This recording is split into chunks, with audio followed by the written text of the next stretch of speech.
Share করলাম সজনে ফুলের বড়া। এখানে সজনের ফুল নিয়েছি, 1 কাপে একটু বেশি আছে। একটি পেঁয়াজ কুচি করে রেখেছি, দিয়ে দিলাম। লঙ্কা কুচি 2টি, একটু আদা বাটা, ছোট চিংড়ি দিয়ে দিলাম কিছুটা। আদা বাটা নাও দিতে পারেন, আমি এখানে সামান্য ছিল দিয়ে দিলাম। হলুদ গুঁড়ো 1/2 চা চামচ, খুব সামান্য লঙ্কার গুঁড়ো, জিরা ধনের গুঁড়ো 1/2 চা চামচ, স্বাদ মতো লবণ, একটু গরম মশলা দিয়ে দেব গুঁড়ো 1/2 চা চামচ, বেসন এখানে আমি 4 টেবিল চামচ বেসন দিলাম। কর্নফ্লাওয়ার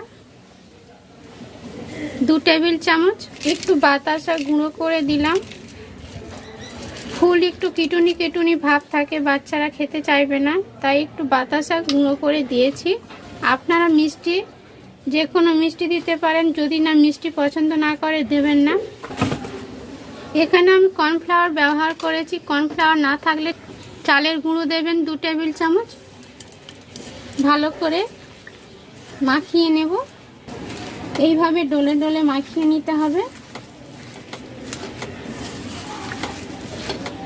লবণ, মিষ্টি, লঙ্কা আপনাদের পছন্দ মতো ব্যবহার করবেন। দারুণ টেস্টি এই বড়া।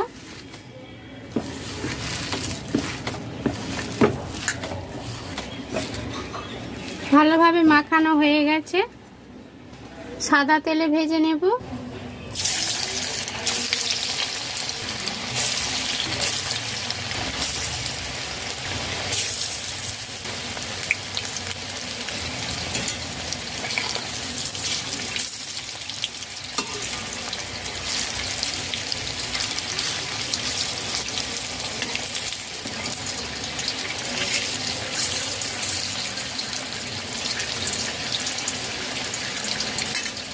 লো টু মিডিয়াম ফ্লেমে 4 মিনিট ভেজে নিয়েছি উল্টে পাল্টে।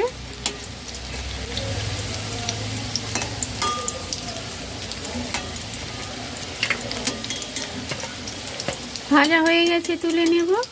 গরম ভাত ডালের সাথে খুবই ভালো লাগে, শুধুও খেতে পারেন।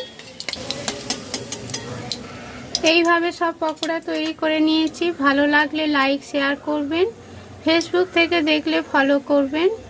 নতুন ভিডিও নিয়ে হাজির হচ্ছে আপনাদের কাছে। সবাই ভালো থাকবেন, নমস্কার।